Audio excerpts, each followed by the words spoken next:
A hotel room listed at $89 on Tuesday costs $287 on Saturday. Same bed, same view, same everything.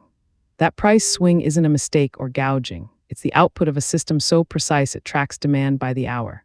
And here's the trick: the hotel didn't suddenly decide to get greedy. The math changed. Understanding why reveals how almost every service you buy is now priced the same way: flights, rental cars, concert tickets, even restaurant tables. The accepted explanation is simple: weekends have more demand, so prices go up. Demand pulls price up. Supply stays the same, price rises. That's Econ 101, right? And that explanation is mostly true, but it's also incomplete, because if it were only about demand, prices wouldn't spike this sharply. The real story starts 3 years earlier in a different industry entirely. In 2010, airlines faced a crisis: full planes, empty pockets. Revenue per seat wasn't growing, even as planes filled up. So they hired data scientists and built algorithms, software that watched cancellation patterns, competitor pricing, search frequency, even the weather. They didn't raise prices uniformly. They raised them surgically, by seat, by route, by millisecond.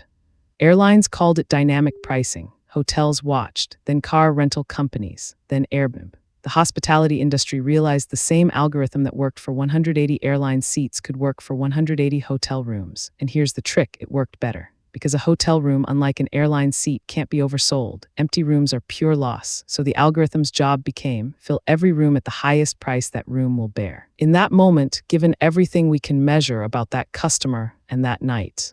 So what does the algorithm actually see when you search for a Saturday hotel room in July? First, historical occupancy. That hotel knows to the decimal what percentage of rooms sell on that night. If it's 87% and climbing, the algorithm knows it can afford to raise price.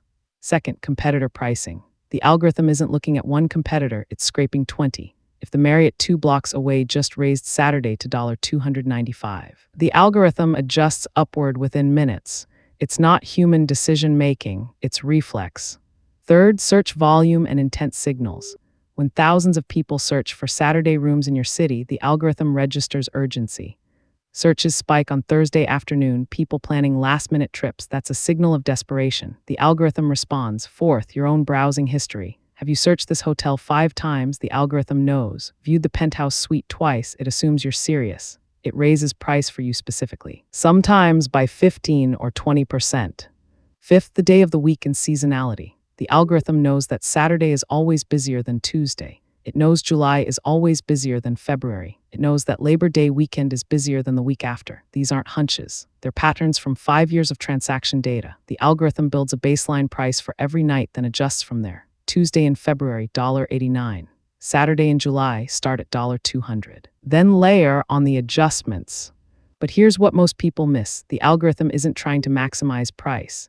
It's trying to maximize revenue. And here's the trick: those aren't the same thing. If the hotel charges $400 on Saturday, maybe 60% of rooms sell. If it charges $280, maybe 85% sell. More total revenue flows to the hotel at $280. The algorithm knows this. It's solving an equation: price times occupancy equals total revenue.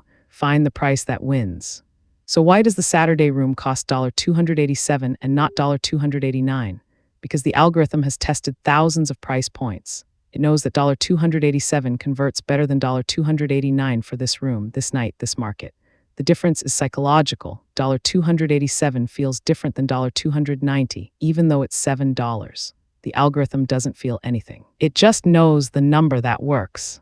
Now, where does this money actually go? The hotel doesn't pocket all of it.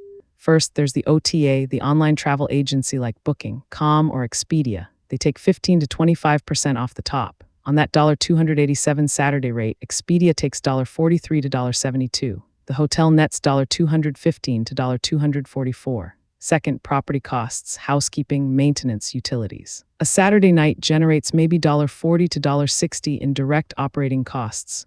Third, the franchise fee. If it's a branded hotel, Marriott, Hilton, Ike, corporate takes 5 to 12%.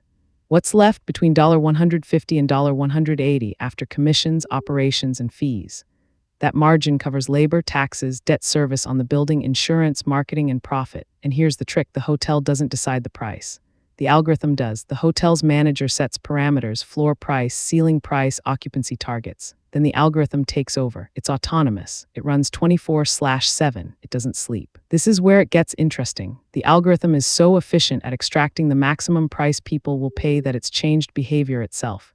People now expect Saturday to be expensive, so they either book Tuesday or they book a cheaper brand or they stay outside the city. The algorithm predicted this. It factors in that some customers will defect. That's built into the model. The system self-optimizes around human avoidance. But what about fairness? Is this price discrimination? Legally, no. The hotel isn't charging different prices based on protected characteristics, race, gender, religion. It's charging different prices based on demand and willingness to pay.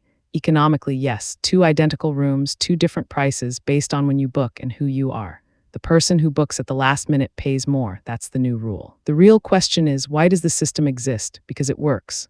Hotels that use sophisticated dynamic pricing see 15 to 25% higher revenue than hotels using static pricing. That's not a rounding error. That's the difference between profit and loss. So every hotel has adopted it. Every airline has. Every car rental company. Every concert venue. The algorithm isn't going anywhere. It's the new normal. And here's the trick. You're not actually paying for the room. You're paying for scarcity. That Saturday room isn't worth $287 because the mattress is better.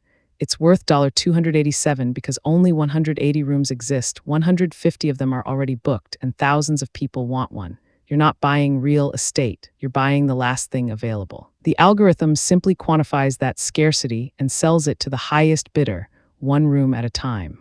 The economics are clean, the morality is debatable, but the outcome is certain. Saturday will always cost more than Tuesday, not because hotels are greedy, but because the math works. And until people stop booking Saturday rooms or until a competitor undercuts the market with flat pricing, the algorithm will keep raising price. It will keep searching for the exact number that maximizes revenue, and it will keep winning. That $287 Saturday rate you saw, it was calculated by a machine that has never stepped foot in that hotel. It doesn't know if the room is beautiful or mediocre. It doesn't care. It only knows that you searched for it, that competitors are raising prices, that occupancy is climbing, and that you're running out of time, so it raised the price. The math was inevitable. You were always going to pay more. The algorithm just made sure of it. This same system prices your flight next month, your rental car next summer, and your concert ticket next fall. The algorithm is everywhere, and now you know how it thinks. Now you know where the money goes. Now you know why that Saturday room costs 3 times what Tuesday does. It's not a mistake. It's the system working exactly as designed. This video is for educational and informational purposes only and is not financial advice. Always do your own research. If you want to understand where the money really goes in everyday expenses, subscribe. We break down the hidden economics behind the prices you pay every day. This video is for educational and informational purposes only and is not financial advice. Always do your own research.